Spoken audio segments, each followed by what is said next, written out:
नमस्कार किसान साथियों, आपका भारतीय कृषि कर्मों में एक बार फिर से स्वागत है। किसान साथियों, आज हम आलू के खेत में हैं। जैसा कि आप यहाँ पे देख रहे हैं, इस खेत में किस तरीके से खेती हो रही है, कैसे क्या किया जा रहा है, पूरा सिस्टम आज आपको हम डिटेल में बताएंगे, विस्तार से बताएंगे।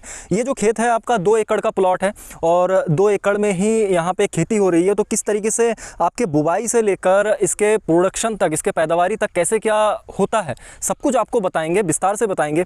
किसान साथियों, सबसे ज़्यादा कोई भी किसान भाई अगर खेती कर रहा है तो उनको ज़्यादातर चाहिए कि आपका कम पैसे में, कम लागत में आप अधिक से अधिक उत्पादन कैसे लें। तो कुछ ऐसे महत्वपूर्ण बिंदुओं पे हम बात करेंगे जिससे आप अपने प्रोडक्शन को, अपने उत्पादन को आप बढ़ा सकते हो। किसान साथियों, सबसे पहले तो देखिए, इसकी जो बुवाई का जो समय है तो वो ठंड के समय में इसकी बुवाई होती है और रात का जो टेम्परेचर होता है वो 15 डिग्री सेल्सियस से कम होना चाहिए, क्योंकि इसका अगर 15 डिग्री सेल्सियस से इसका ज़्यादा हो जाएगा तो जो आलू के जो कंद होते हैं वो अच्छी तरीके से नहीं बन पाते हैं। ये आपको ध्यान रखना चाहिए। तो जब आप ध्यान रखिए, जब आपने आलू की बुवाई करी है तो आलू की बुवाई के जस्ट कुछ ही दिनों के बाद आपका जो टेम्परेचर है वो 15 डिग्री सेल्सियस से कम होना चाहिए, तभी आपका कंद जो है बहुत अच्छे तरीके से बन पाएगा।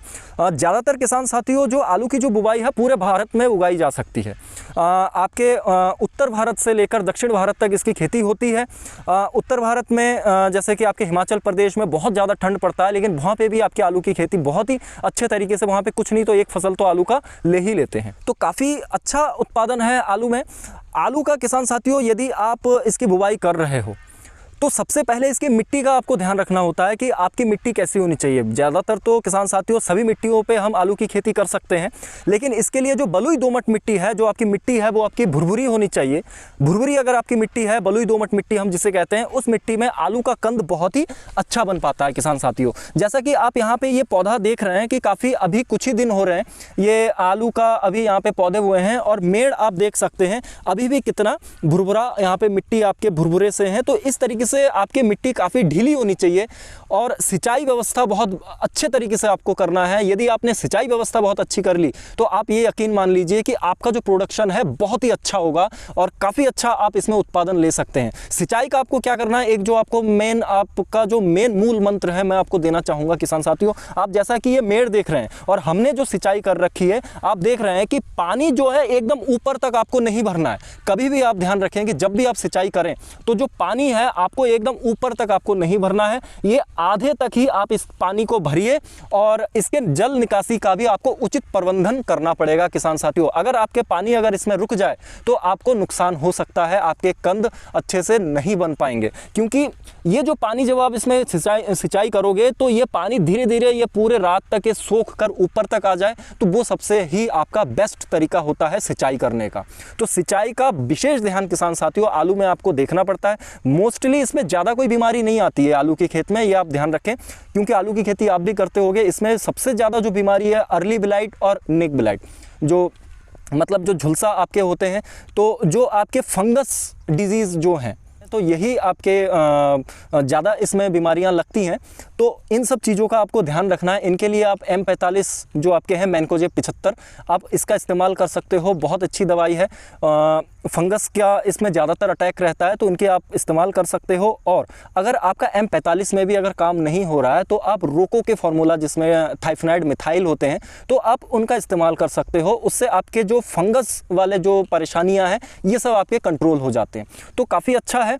और जब आप इसकी बुवाई करते हो किसान साथियों तो आप इसको मशीन से जो बुवाई की जाती है इससे बुवाई करना काफ़ी अच्छा रहता है। यदि आपने आलू की बुवाई यदि आपने मशीन से करी है तो उसमें क्या होता है, एक नियमित रूप से आलू के बीज उसमें पड़ते हैं और आलू का आपको शोधन करना, मतलब आलू का बीज उपचार करना भी बहुत ही ज़्यादा ज़रूरी हो जाता है। तो आप आलू का बीज उपचार करिए।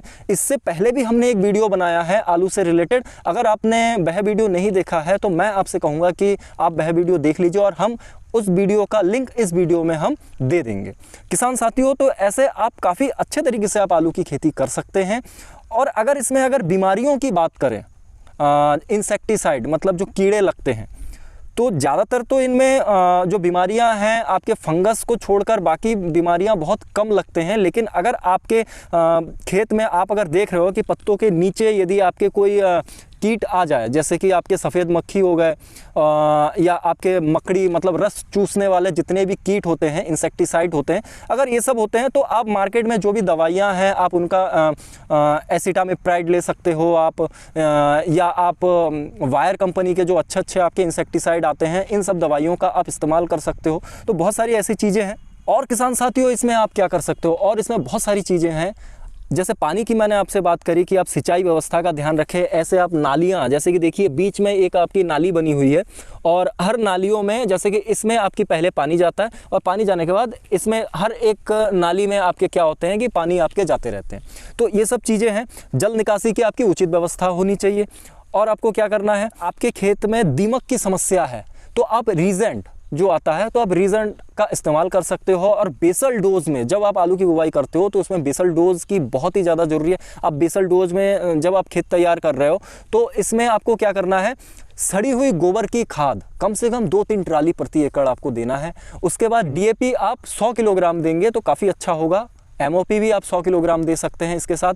और अगर हो सके तो आप सल्फ़र का भी, अगर DAP दे रहे हैं तो आप सल्फ़र का भी इसमें इस्तेमाल कर सकते हैं किसान साथियों। और अगर SSP के साथ, सिंगल सुपर फास्फेट के साथ अगर आलू की बुवाई कर रहे हो तो आप ध्यान रखें कि अलग से आप इसमें सल्फ़र ना दें, क्योंकि सल्फ़र काफ़ी ज़्यादा गर्म भी होता है, आपके आलू के कंद को ख़राब कर देते हैं। आपने काफ़ी बार ऐसा भी देखा होगा कि जब आलू को निकालते हो अपने खेत से तो जब उसको काटोगे तो उसमें कुछ काले काले से आ जाते हैं। ये किस कारण से होता होगा? ये बोरॉन की कमी से होता है किसान साथियों। तो अगर आपके ऐसी कोई समस्याएं दिख रही हैं तो आप बोरॉन का इस्तेमाल कर सकते हो। लेकिन अगर टेम्परेचर आपके क्षेत्र में बहुत ज़्यादा है तो आप बोरॉन का इस्तेमाल ना करें, क्योंकि ज़्यादा टेम्परेचर होने पे बोरॉन के इस्तेमाल से आपके आलू के कंद खराब भी हो सकते हैं। तो किसान साथियों, ज़्यादा आपको अगर उत्पादन लेना है तो इन सब चीज़ों को आपको ध्यान में रखना है। बहुत सारी चीज़ें हैं किसान साथियों, सारी चीज़ें आपके एक ही वीडियो में तो संभव नहीं है, बात करने को तो बहुत सारी होंगी। फिलहाल आप इन खेत का जो ग्रीननेस है इनको देख के आप अनुमान लगा सकते हैं कि आपका इस खेत में कितना अच्छा प्रोडक्शन है। और इस मिट्टी को भी देख के आप काफ़ी अनुमान लगा सकते हैं कितनी अभी भी मतलब इतने दिन हो गए हैं लेकिन भुरभुरी यहाँ पे बिल्कुल मिट्टी आपकी बिल्कुल भुरभुरी सी है, तो काफ़ी अच्छा है। और लगभग ये जो पौधा है आपका 1 महीने के लगभग आपके होने को हैं, लगभग आपके 30 दिन हो चुके हैं। और आपको पता ही है जो आपकी वैरायटी की अगर बात करें इसमें, तो वैरायटी आपका कुफरी पुखराज की इसमें बुवाई की गई है। कुफरी पुखराज की एक जो आपकी बेनिफिट है, इसका जो उत्पादन होता है प्रति एकड़ आपका 160 कुंटल आप प्रति एकड़ आप इसका उत्पादन आप ले सकते हो। कुफरी पुखराज, कुफरी ख्याति, चिप्सोना 1, तो ये सब जो वैरायटी होती है काफ़ी अच्छी वैरायटी होती है और इनका उत्पादन भी काफ़ी अच्छा होता है। तो किसान साथियों, आप अपने हिसाब से आपके क्षेत्र में किस तरीके की आलू की वैरायटी लगाई जाती है आप उस हिसाब से लगा सकते हो। काफ़ी लोग घर में खाने के लिए आलू का वैरायटी का चुनाव करते हैं, या काफ़ी लोग जैसे आपने देखा होगा चिप्स वगैरह बनते हैं तो चिप्स बनाने के लिए उनकी वैरायटी अलग होती है। तो ऐसे ही किसान साथियों, आप ज़्यादातर इसमें सिंचाई का ही ध्यान रखें। मेरा जो मेन उद्देश्य था आज आपको बताने का कि आपको सिंचाई व्यवस्था भरपूर रखनी है, आपके खेत में बिल्कुल भी नमी कम ना हो और ज़्यादा भी नमी ना हो। जितना आपको होना चाहिए उतनी नमी आपके खेत में किसान साथियों होनी चाहिए, ये आप विशेष ध्यान रखें किसान साथियों। आशा करता हूं कि आपको ये वीडियो काफ़ी ज़्यादा पसंद आया होगा। अगर आपको यह वीडियो पसंद आया है तो प्लीज़ आप लाइक, शेयर एंड सब्सक्राइब कर सकते हैं। मिलते हैं फिर अगले नए वीडियो में, तब तक के लिए धन्यवाद। आपका दिन शुभ हो। जय हिंद।